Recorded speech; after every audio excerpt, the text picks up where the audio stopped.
오늘 우리에게 주시는 하나님 말씀은 누가복음 12장 22절에서 31절입니다. 또 제자들에게 이르시되 그러므로 내가 너희에게 이르노니 너희 목숨을 위하여 무엇을 먹을까 몸을 위하여 무엇을 입을까 염려하지 말라. 목숨이 음식보다 중하고 몸이 의복보다 중하니라.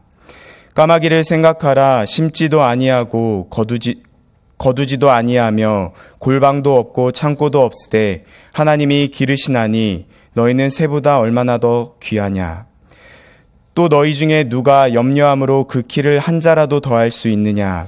그런즉 가장 작은 일도 하지 못하면서 어찌 다른 일들을 염려하느냐. 백합화를 생각하여 보라. 실도 만들지 않고 짜지도 아니하느니라. 그러나 내가 너희에게 말하노니 솔로몬의 모든 영광으로도 입은 것이 이 꽃 하나만큼 훌륭하지 못하였느니라. 오늘 있다가 내일 아궁이에 던져지는 들풀도 하나님이 이렇게 입히시거든 하물며 너희일까 보냐. 믿음이 작은 자들아. 너희는 무엇을 먹을까 무엇을 마실까 하여 구하지 말며 근심하지도 말라. 이 모든 것은 세상 백성들이 구하는 것이라. 너희 아버지께서는 이런 것이 너희에게 있어야 할 것을 아시느니라. 다만 너희는 그의 나라를 구하라. 그리하면 이런 것들을 너희에게 더하시리라. 아멘. 형과 유산 분쟁을 하고 있는 한 사람이 예수님을 찾아와 그 일에 개입해 주시기를 요청했습니다. 그때 예수님께서는 수확한 곡식에 대해서는 관심이 많았지만 자신의 영혼에 대해서는 아무런 관심이 없었던 어리석은 부자에 관한 비유를 들려주시며 탐심을 버리라고 말씀하셨습니다. 그리고 제자들에게 본질적으로 구해야 할 것이 무엇인지, 예수님께서 정말 주시기를 원하시는 것이 무엇인지를 말씀하셨습니다. 사람들은 먹을 것과 입을 것으로 대변되는 물질적인 것에 목말라 합니다. 최근에 줄임말 유행어 중에 아싸와 인싸가 있습니다. 우리가 아는 아싸의 사전적인 의미는 기분이 좋거나 일이 잘 풀릴 때에 사용하는 말입니다. 그런데 지금은 아웃사이더의 줄임말로 사용하곤 합니다. 무리에 잘 어울리지 못하는 사람들을 일컫는 말입니다. 반면에 인싸는 인사이더의 줄임말로 각종 모임이나 행사에 적극적으로 참여하며 사람들과 잘 어울리는 사람들을 지칭하는 말입니다. 사람들은 자신들이 머물고 싶은 특정한 그룹의 인싸가 되어야 자신의 존재가 인정을 받는다고 생각합니다. 그렇게 되려면 남들만큼은 가져야 하고 남들만큼은 지위가 있어야 하며 남들이 누리는 것만큼은 자신도 누려야 된다고 생각하곤 합니다. 하지만 그렇게 한다고 해서 그 자신의 마음에 있는 공허함이 메워지는 것은 결코 아닙니다. 사람들 사이에서 인정을 받는 인사로서 즐거운 시간을 보내고 집으로 돌아왔는데 불 꺼진 거실에 있는 소파에 털썩 주저앉을 때 혼자라는 생각이 들고 한숨이 깊이 쉬어집니다. 또 자발적 아싸, 즉 자발적 아웃사이더도 적지 않다고 합니다.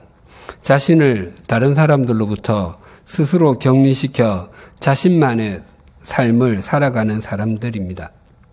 그들은 인사이더가 되기 위해서 가면을 쓰고 사는 사람들보다는 훨씬 낫습니다. 하지만 우리 사람 존재 자체가 유한한 존재이기 때문에 자신의 삶을 스스로 자족하게 만들 수 있는 사람은 아무도 없습니다. 그리스도인들에게 아싸나 인사보다 더 중요한 것은 생명의 사이드, 하나님의 사이드가 되는 것입니다. 그래야 염려하지 않는 인생을 살아갈 수 있습니다. 그래서 오늘 본문 25절, 26절은 이렇게 증가합니다. 또 너희 중에 누가 염려함으로 그 키를 한 자라도 더할 수 있느냐? 그런즉 가장 작은 일도 하지 못하면서 어찌 다른 일들을 염려하느냐? 자신이 할 수 없는 것에 대한 염려는 아무런 도움도 격려도 되지 않는다는 의미입니다. 즉 우리들은 우리들의 인생을 책임질 수 없고 책임져 주시는 분이 따로 계신다는 것입니다. 27절이 이렇게 증가합니다. 백합화를 생각하여 보라. 실도 만들지 않고 짜지도 아니하였느니라. 그러나 내가 너희에게 말하노니 솔로몬의 모든 영광으로도 입은 것이 이 꽃 하나만큼 훌륭하지 못하였느니라. 까마귀를 생각하라고 말씀하신 예수님께서 백합화도 생각해 보라고 말씀하셨습니다. 신앙은 바르게 생각하는 힘입니다. 그러나 우리는 생각하기보다 솔로몬 왕과 같은 사람이 되는 데나 솔로몬 왕이 누렸던 것을 누리고 싶은 일에 관심이 많습니다. 지난주에도 말씀드린 바와 같이 솔로몬 왕은 이스라엘 전체 역사를 통틀어서 가장 넓은 영토를 차지했었고 주변 여러 나라들로부터 조공을 받았었고 하나님께서 그에게 주신 지혜는 유사 이래 가장 뛰어난 것이었습니다. 그것뿐만 아니라 그에게는 후궁이 700명 있었고 첩이 300명 있었습니다. 그럼에도 불구하고 예수님께서는 솔로몬의 영광이 들에 핀 백합화 한 송이보다도 못하다고 하셨습니다. 하나님께서는 솔로몬의 아버지 다윗 때부터 그의 집안에 특별한 은총을 베풀어 주셨습니다.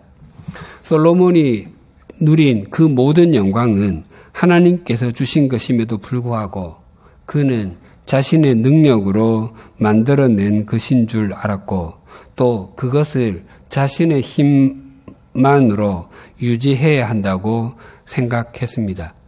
그래서 그는 언제나 염려하는 인생을 살 수밖에 없었고 예수님께서는 했던 그의 인생이 들에 핀 백합화 한 송이보다도 못하다고 말씀하시는 것입니다.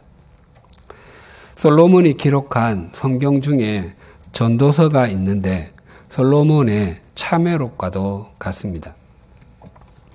그 전도서의 뜻이 설교자입니다. 전도서는 솔로몬이 왕이 아니라 한 신앙인으로 지나온 날을 돌아보면서 다른 사람들에게 권면하는 것입니다. 전도서 12장 1절을 공동번역 성경으로 읽어드리겠습니다. 그러니 좋은 날이 다 가고 사는 재미가 하나도 없구나 하는 탄식 소리가 입에서 나오기 전 아직 젊었을 때에 너를 지으신 이를 기억하여라. 솔로몬이 자신의 젊은 시절에 하나님을 기억하지 아니하고 방탕하게 살았던 것을 회개하는 것입니다. 하나님이 없이 살아도 권력이 있고 부도 있고 많은 부인들도 있으니까 삶이 행복할 것이라고 생각했고 또 삶이 재미있을 것이라고 생각했었다는 것이었습니다. 그런데 실상 살아보니까 삶이 재밌지도 않고 또 행복하지도 않았고 의미도 없는 삶이었다고 고백하는 것입니다. 그래서 우리를 지으신 창조자를 바르게 생각하며 사는 것보다 더 행복한 인생, 더 재미있는 인생, 더 의미 있는 인생은 없다고 전하는 것입니다. 솔로몬이 이와 같이 우리에게 호소를 해도 우리는 솔로몬의 이 간증보다도 그가 하나님을 몰랐을 때의 삶을 더 동경합니다. 솔로몬이 가졌던 권력, 부, 지혜, 지금으로 말하면 학벌, 이 세 개까지 다 필요 없고 그 중에 한 가지만이라도 있으면 좋겠다고 생각하곤 합니다. 솔로몬의 영화와 같은 그 화려함 앞에서도 우리가 주눅들지 않을 수 있는 힘은 바르게 생각하는 것입니다. 그래서 까마귀를 생각하라, 백합화를 생각하라라고 말씀하십니다. 그런데 우리는 생각을 하려고 하지 않습니다. 흔히 사람들의 삶의 세 부분을 눌러보면 한 부분은 아프다고 합니다. 그 세 부분 중에서 첫째는 건강의 문제입니다. 본인이나 가족이 체질적으로 약하거나 지병이 있어서 그것을 안고 사는 것입니다. 둘째는 경제적인 문제입니다. 열심히 일을 해도 가난을 벗어날 수 없거나 살아가면서 크고 작은 일들 앞에서 쪼들림을 경험하는 것입니다. 셋째는 관계의 문제입니다. 건강도 크게 문제가 없고 또 경제적으로도 어느 정도 살만한데 부부 관계나 부모 자식 관계, 형제 관계가 친밀하지 못하고 어그러져서 가족이 가족 같지가 않은 것입니다. 더 나아가 가족 중에서 하나가 갑작스럽게 세상을 떠나서 깊은 상실의 고통을 겪기도 합니다. 우리의 기도가 이 세 부분에 아무런 문제가 없기를 소망하는 경우가 많습니다. 그런데 실제로 우리의 삶에 이러한 문제가 아무런 문제가 없어도 하나님 앞에 간절하게 엎드려 기도하고 영적인 건강을 지속적으로 유지하며 하나님만을 목적으로 삼고 살아가실 수 있으시겠습니까? 저는 솔직하게 자신이 없습니다. 저 역시 때로는 힘든 일이 있고 좌절스러운 일들이 있기 때문에 제가 무엇을 바라봐야 하는지, 누구를 더 신뢰해야 하는지를 깊이 생각하게 되곤 합니다. 예수님의 비유 속에 등장하는 그 부자는 수확한 곡식도 많았고 또 갖고 있는 물건도 많았기 때문에 현재의 곡간으로는 더 보관할 수 없을 정도였습니다. 그래서 그 곡간을 헐고 더 크게 지어서 거기에다가 자신의 소유물을 보관해 두면 여러 해 동안은 걱정하지 않고 살아갈 수 있겠다고 생각했습니다. 그때에 하나님께서 이렇게 말씀하셨습니다. 12장 20절입니다. 하나님은 이르시되 어리석은 자여 오늘 밤에 내 영혼을 도로 찾으리니 그러면 내 준비한 것이 누구의 것이 되겠느냐 하셨으니 하나님께서는 그 부자를 향해서 어리석은 사람, 아프론이라고 말씀하셨습니다. 아프론의 문자적인 뜻이 생각이 없는 사람입니다. 하나님께서는 그 부자가 추수를 많이 한 것, 곡간을 지으려고 한 것에 대해서 어리석다고 말씀하지 않으셨습니다. 이 땅에서의 삶도 중요하지만 죽음 이후의 삶이 훨씬 더 중요한데 그것에 대해서는 아무런 생각도 하지 않았기 때문에 어리석다고 말씀하셨습니다. 28절과 29절이 이렇게 증가합니다. 오늘 있다가 내일 아궁이에 던져지는 들풀도 하나님이 이렇게 입히시거든 하물며 너희일까 보냐 믿음이 작은 자들아 너희는 무엇을 먹을까 무엇을 마실까 하여 구하지 말며 근심하지도 말라. 근심하다의 단어의 원 의미는 높이 오르다입니다. 허망한 욕망이 솟구치는 것입니다. 병든 이기심이 머리 끝까지 올라가 있는 것입니다. 마치 양식장에 떠 있는 부표처럼 세속적 가치관과 아무런 도움이 되지 않는 생각들이 내 삶 여기저기를 떠다니는 것입니다. 예수님께서는 우리 그리스도인들이 먹고 사는 것에 인생의 최고 가치관을 두지 말아야 할 이유를 30절에서 이렇게 말씀하십니다. 이 모든 것은 세상 백성들이 구하는 것이라 너희 아버지께서는 이런 것이 너희에게 있어야 할 것을 아시느니라. 세상 백성들이란 말은 하나님을 알지 못하는 사람들입니다. 창조주와 아버지가 되시는 하나님께서 자신의 인생을 인도하고 계심을 모르는 사람들입니다. 그러한 사람들은 자신의 인생을 자신이 전부 책임져야 한다고 생각하기 때문에 하나님과 분리된 인생, 염려하는 인생을 살 수밖에 없는 것입니다. 누가복음 15장에 나오는 둘째 아들은 몹시도 집을 나가고 싶어 했습니다. 그래서 자기 몫의 유산을 받아 며칠 만에 정리해서 먼 나라로 떠났습니다. 아버지를 떠나기만 하면 자유로우리라고 생각했고 또 보란듯이 성공해서 돌아가고 싶었을 것입니다. 하지만 돈을 쓰는 것도 잠시 자신의 뜻대로 되지가 않았습니다. 나중에는 돼지들이 먹는 쥐염 열매라도 먹으려고 했지만 그것마저도 주는 사람이 없었습니다. 이것은 비단 성경 속의 이야기만이 아닙니다. 하나님께서 아버지가 되시는 분이시라는 것을 모르는 사람들은 집을 나온 둘째와도 같습니다. 둘째는 돌아갈 아버지의 집이 있다는 사실을 알았지만 세상 백성들은 자신들이 돌아가야 할 집이 있고 아버지가 있다는 사실조차 망각하고 있습니다. 그래서 염려하는 인생이 될 수밖에 없습니다. 예수님께서는 우리 그리스도인들이 정말 구해야 할 것이 무엇인지를 이렇게 일러주셨습니다. 31절입니다. 다만 너희는 그의 나라를 구하라. 그리하면 이런 것들을 너희에게 더하시리라. 지금까지 예수님께서는 탐심을 버리라, 염려하지 말라고 말씀하셨습니다. 그렇다면 어떻게 하면 탐심을 버릴 수 있고 염려하지 않는 인생을 살 수 있겠습니까? 탐심을 버리겠노라고 또 염려하지 않겠노라고 결심하면 되겠습니까? 아니면 탐심을 버리는 법, 염려에서 해방된 사람이라는 강의를 듣거나 책을 읽으면 되겠습니까?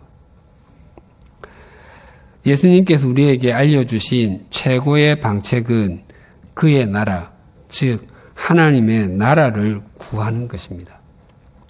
하나님의 나라를 구하며 하나님의 다스림을 소망하다 보면 탐심은 내 삶과 내 신앙을 갉아먹기만 할 뿐 아무런 가치가 없다는 사실을 알게 되고, 염려는 더욱 하나님을 신뢰하게 해주는 디딤돌이 된다는 사실을 깨닫게 됩니다. 그리고 우리가 그의 나라, 즉 하나님의 나라를 구할 수 있는 것은 주님께서 우리에게 그 나라를 주셨기 때문입니다. 오늘은 우리에게 그의 나라를 주시기 위해서 우리 대신 십자가에 못 박혀 돌아가신 예수님의 고난을 기리는 고난주일입니다.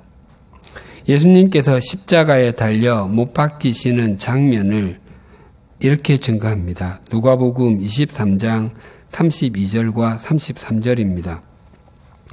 또 다른 두 행악자도 사형을 받게 되어 예수와 함께 끌려가니라. 해골이라 하는 곳에 이르러 거기서 예수를 십자가에 못 박고 두 행악자도 그렇게 하니 하나는 우편에 하나는 좌편에 있더라. 예수님께서 십자가를 지시고 형장에 도착하셨는데 그곳의 이름이 해골이라 하는 곳, 히브리 말로 골고다라고 증언합니다. 그곳에서 사형이 많이 집행되었기 때문에, 그리고 그곳의 모양이 해골처럼 생겼기 때문에 붙여진 이름이었습니다. 그런데 예수님과 함께 십자가에 달린 사람들을 행악자라고 부르고 있습니다. 그리고 십자가 위에서 있었던 일을 이렇게 증가합니다. 누가복음 23장 39절에서 43절입니다. 달린 행악자 중 하나는 비방하여 이르되 내가 그리스도가 아니냐 너와 우리를 구원하라 하되, 하나는 그 사람을 꾸짖어 이르되 네가 동일한 정죄를 받고서도 하나님을 두려워하지 아니하느냐? 우리가 행한 일에 상당한 보응을 받는 것이니 이에 당연하거니와 이 사람이 행한 것은 옳지 않은 것이 없느니라 하고 이르되 예수여 당신의 나라에 임하실 때에 나를 기억하소서 하니 예수께서 이르시되 내가 진실로 내게 이르노니 오늘 내가 나와 함께 낙원에 있으리라 하시니라. 달리 두 행악자 중 하나는 예수님을 비방하며 당신이 그리스도가 아니십니까? 당신과 우리를 구원해 보십시오라고 말했습니다. 당신이 정말 그리스도가 맞다면 당신은 물론 우리까지 한번 살려보십시오. 그러면 당신도 좋고 우리도 좋은 것 아닙니까? 라고 말하는 것과도 같습니다. 그의 말에는 죽음에 대한 두려움과 살고 싶은 욕구가 진하게 묻어나오고 있습니다. 그런데 다른 행악자는 예수님, 당신의 나라에 임하실 때에 나를 기억해 주십시오라고 말했습니다. 이 사람은 생의 마지막 순간에 그의 나라를 구했습니다. 그의 이 요청이 그의 영원한 운명을 바꾸어 놓았습니다. 그때 예수님께서 그에게 이렇게 말씀하셨습니다. 진실로 당신에게 말합니다. 당신이 오늘 나와 함께 낙원, 그의 나라에 있을 것입니다. 이 행악자는 지금까지의 인생이 탐욕을 구하는 인생, 내 인생을 내 마음대로 하겠다는 염려하는 인생이었을지라도 그는 그의 나라를 받았고 그의 나라의 백성이 되었습니다. 많은 그리스도인들이 이 행악자를 부러워합니다. 그때까지 자기 마음대로 하고 싶은 대로 살다가 마지막 순간에 그의 나라까지 받았으니 얼마나 좋을까라고 생각하곤 합니다. 그런데 정말로 그렇습니까?